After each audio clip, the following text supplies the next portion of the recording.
setelah pembukaan P20 Summit, Ketua DPR RI Dr. Honoris Causa Puan Maharani mengajak parlemen-parlemen negara G20 bergotong royong dan berkolaborasi dalam mengatasi krisis ekonomi dan krisis pangan global. Karena krisis global tidak bisa diatasi satu negara atau satu pihak saja. Menurut Puan, kerjasama dan kolaborasi negara maupun parlemen akan mewujudkan harapan baru yang membawa pada perdamaian dan kesejahteraan dunia yang lebih baik, terutama di masa pemulihan ekonomi akibat pandemi COVID-19.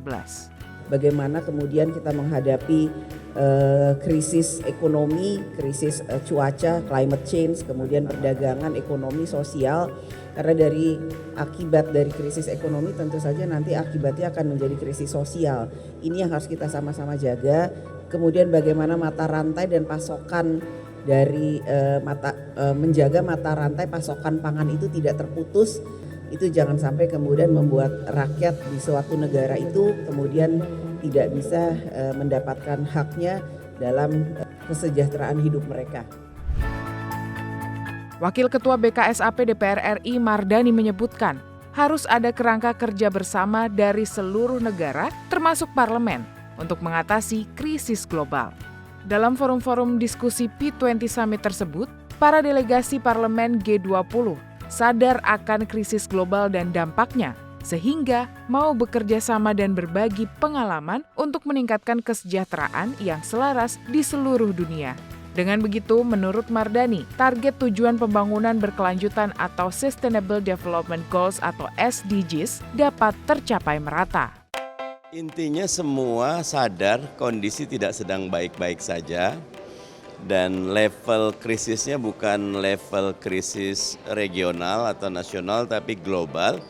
Tadi Cina bahkan kita sudah punya contoh teladan bagaimana dalam waktu singkat kami bisa menaikkan GDP Cina dalam jumlah penduduk yang demikian besar. Nah, dia siap untuk best practice-nya kayak apa, siap.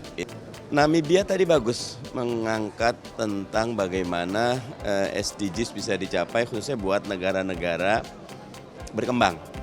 Sementara itu, Wakil Ketua BKSAP DPR RI Putu Supatma mengungkapkan parlemen berperan mengawal ketahanan pangan dan energi, serta menangani tantangan krisis yang berpotensi menyerang berbagai negara.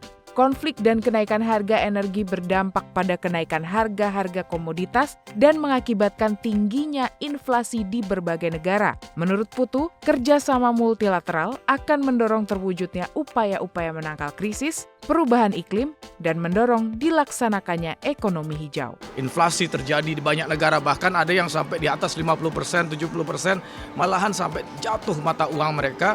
Komitmen global tentang Sustainable Development Goal, tujuan pembangunan berkelanjutan, itu harus kita wujudkan bersama. Ini kesepakatan global. Tapi pada prinsipnya setiap negara punya catatan di sana dan mereka pada prinsipnya penting. Ketahanan energi, ketahanan pangan. Menutup rangkaian P20 Summit, Ketua DPR RI Dr. Honoris Causa Puan Maharani kembali menyerukan dan mengajak para pimpinan parlemen negara G20 bergerak bersama melakukan aksi secara nyata untuk mengatasi berbagai krisis global seperti krisis iklim, krisis pangan dan energi, hingga resesi ekonomi. Parlemen telah menegaskan pentingnya bukan sekedar untuk membuat komitmen, namun melakukan aksi nyata dalam setiap komitmen untuk mengatasi masalah global. Aksi nyata harus mulai dilakukan. Langkah kecil pertama harus diambil untuk diikuti dengan langkah berikutnya yang semakin mendekatkan kita kepada tujuannya, tujuan masa depan internasional.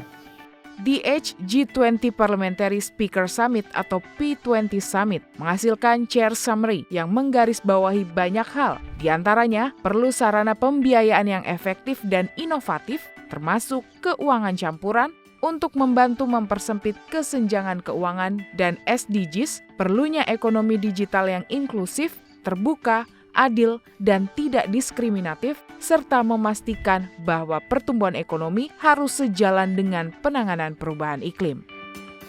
Tim Liputan TVR Parlemen melaporkan.